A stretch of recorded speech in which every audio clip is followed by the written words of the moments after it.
لاعب حلو ومهاري، اتمنى ان هو ينتقل الى. ثواني بس، انا مش هعلي صوتي، بكلمكم منتهى الهدوء. الانسجام ده يا كابتن حسام يا بدري، انت لو شفت اللي احنا بنشوفه ده، الانسجام ده عند كشري الانسجام بعد انتقاله لقطر القطري بعد يومين في اول مباراه ليه. احمد عبد القادر بيسجل اول اهدافه، مش شغال عندنا ليه يا مولانا؟ والله العظيم في حد. اسمعوا بقى، بصوا خدوا الخلاصه من خوخه اللي حبست عصام صاصا.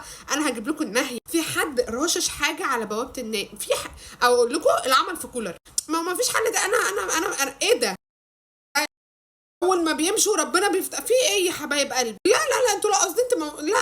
الواد عامل حركه عبد القادر، يعني سيبكم من الجول عالمي والاسيست عالمي وسيبكم من الكلام ده كله، عامل حركه شيك. ما اعرفش الشياكه دي كانت عندنا فين وانت بترد على جمهور النادي الاهلي بقله ادب. ما اعرفش الشياكه دي انت اكتسبتها امتى؟ قال لك ما شالش ان هو لاعب في النادي الاهلي، لا قال لك لاعبا في النادي الاهلي على سبيل الاعاره الى نادي قطر القطري، كاتبها كده على الانستجرام. ايه الشياكه دي؟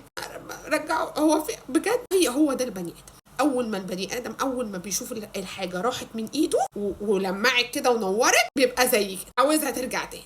البني ادم ده منه لله.